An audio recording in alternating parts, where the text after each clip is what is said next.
नमस्कार दोस्तों, आप सभी को दिवाली की बहुत बहुत शुभकामनाएं। आज को जो वीडियो बनाने का मेरा पर्पज़ है, बहुत से मेरे फ्रेंड्स के ये मैसेजेस आ रहे थे कि दिवाली के शुभ मुहूर्त के लिए कुछ स्टॉक बता दीजिए। तो सबसे पहले मैं आपको ये बताना चाहता हूँ कि आज का जो दिन है वह हमारे ट्रेडिंग डे के लिए बहुत ही स्पेशल और शुभ मुहूर्त के तौर पर माना जाता है। और बड़े बड़े ट्रेडर, इन्वेस्टर, एफआईआई, डीआईआई आज के दिन को शुभ मानकर, आज के दिन की स्पेशली समझकर आज ट्रेडिंग करते हैं। यानी पूरे साल भर के लिए या लॉन्ग टाइम के लिए अपने स्टॉक को ख़रीद कर रखते हैं। यानी मुहूर्त का मतलब शुभ मुहूर्त होता है, एक स्पेशली दिन होता है। और स्टॉक मार्केट में दिवाली के दिन एक स्पेशल ट्रेडिंग सेशन होता है जिसे मुहूर्त ट्रेडिंग हम कहते हैं। 2025 का जो मुहूर्त ट्रेडिंग टाइमिंग है, जिसे एनएसी और बीएसई फॉलो करेंगी, वो 21 अक्टूबर यानी आज के दिन 1:45 से 2:45 PM के शेड्यूल में किया जाएगा। 1 घंटे का ये सेशन होता है। यह नॉर्मल ट्रेडिंग के जैसी ही ट्रेडिंग होंगी। मार्केट नॉर्मल की तरह ओपन होगा, बाय और सेलिंग होंगी। इसलिए आज का जो दिन है वो ज़्यादा शुभारंभ होगा और आज के जो ट्रेडिंग होंगी वो बहुत ही हैवी ट्रेडिंग होंगी।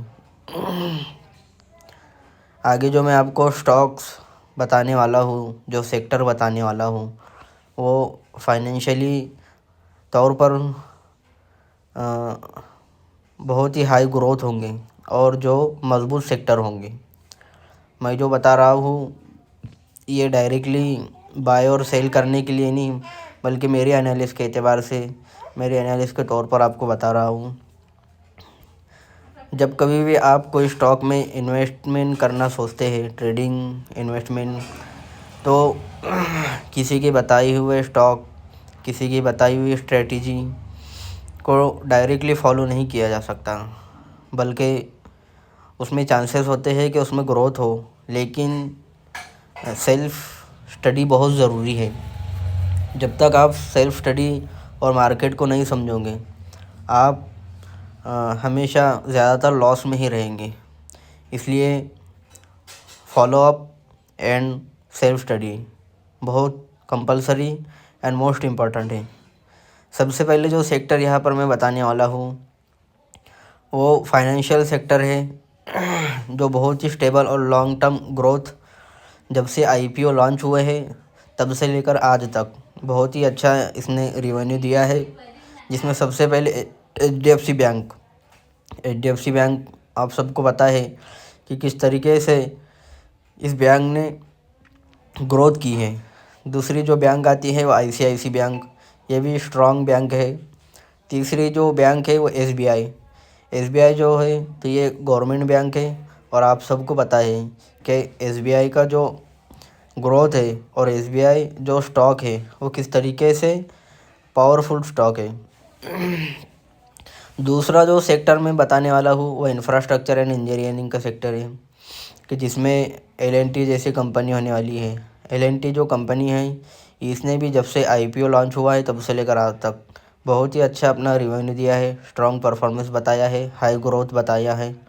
इसलिए ये भी बहुत अच्छी कंपनी मानी जाती है।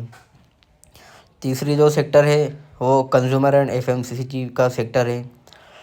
कंज्यूमर एंड एफएमसीजी जो है तो फेस्टिवल डिमांड के अकॉर्डिंग चलता है, कि जिसमें सबसे फर्स्ट जो स्टॉक है, जो बहुत ही ज़्यादा हाईली प्रॉफिटेबल स्टॉक है एंड हाई ग्रोथ स्टॉक है,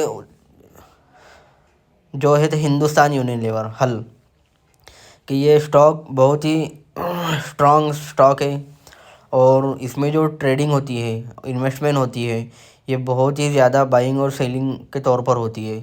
इसलिए इस पर भी नज़र रखिए। दूसरा जो स्टॉक है आईटीसी का, आईटीसी बहुत मजबूत स्टॉक है, इस पर भी नज़र रखिए। तीसरा जो है Nestlé India, national India long term compounder है, और अगर आपने इसको अपने वॉच लिस्ट में रखा और इसमें बाइंग की तो आने वाले कुछ समय में इसमें बहुत ज़्यादा ग्रोइंग देखने को मिलेंगी, कि जिसके अंडर में मैगी, नेस्केफ़, किटकैट जैसे कैडबरी वगैरह जो फूड प्रोडक्ट है वो इसमें बनाए जाते हैं इसके अंडर में। चौथा sector auto and mobility sector है, जिसमें मारुति सुजुकी आप सबको पता है कि हमारे इंडिया में इसकी किस तरीके से डिमांड चल रही है। अभी आने वाले पिछले कुछ महीनों में ही इसकी 3 से 4 हज़ार गाड़ियाँ अब तक बिक चुकी हैं। तो मतलब आप समझ सकते हैं कि हमारे इंडिया में मारुति सुजुकी किस तरीके से ग्रो कर रहा है। दूसरा जो है टाटा मोटर्स की जो ईवी कार्स है, टाटा पंच हो गई और टाटा कर्व वगैरह, जितने भी टाटा सेक्टर में गाड़ी आती हैं उसको आप सबको पता है कि किस तरीके से टाटा मोटर्स ग्रो कर रहा है। तीसरा सेक्टर जो है महिंद्रा का सेक्टर है।